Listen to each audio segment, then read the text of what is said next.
नमस्कार, मैं हूं आपके साथ वर्षा शर्मा। उत्तर प्रदेश की सियासत में भूचाल आया हुआ है। समाजवादी पार्टी की साइकिल से उतरकर अब अपर्णा यादव ने बीजेपी का दामन थाम लिया है।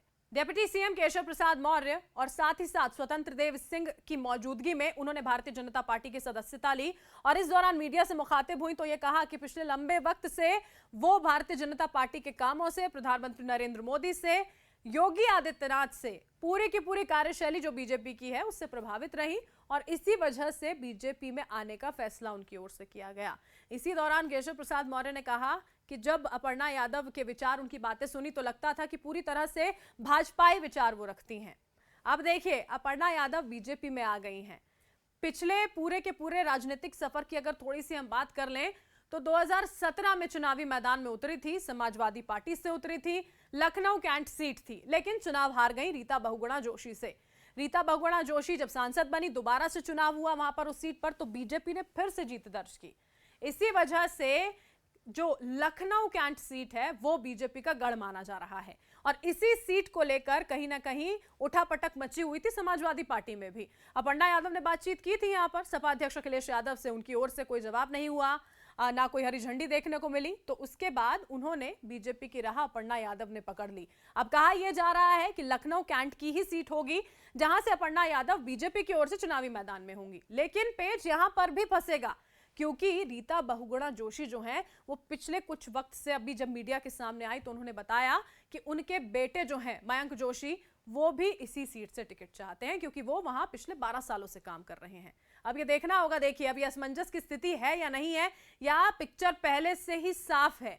ये जब अब और उम्मीदवारों की लिस्ट आएगी तो ये स्पष्ट हो जाएगा। लेकिन यहां पर पेच फंसना लाजमी है क्योंकि ये कहा जा रहा था भारतीय जनता पार्टी की ओर से कि जो सेवा भाव से लोग पहुंचेंगे पार्टी में उनका स्वागत है, लेकिन वो स्वागत अपने ही घर में मौजूद लोगों को कहीं ना कहीं परेशान ना कर दे। सवाल इस बात को लेकर भी खड़े होंगे। आपको बता दें, हाल ही में मुलायम के समधी हरिओम यादव भी बीजेपी का दामन थाम चुके हैं। लगातार लोगों का बीजेपी में आने का सिलसिला जारी है।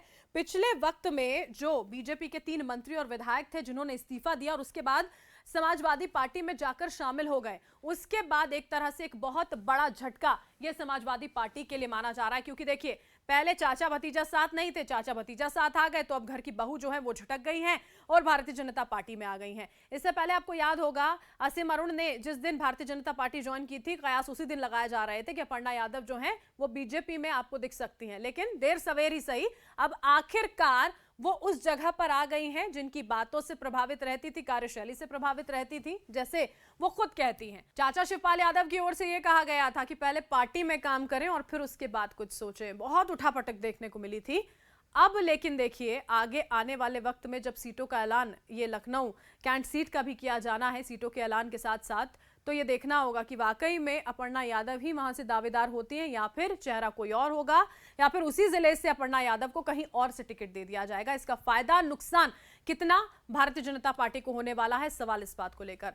अखिलेश यादव ने यह कहा था कि भारतीय जनता पार्टी को खुद से ज्यादा उनकी चिंता है, लेकिन अभी मौजूदा स्थिति में जो इतनी बड़ी सेंध समाजवादी पार्टी में लगी है वो चिंता का विषय जरूर।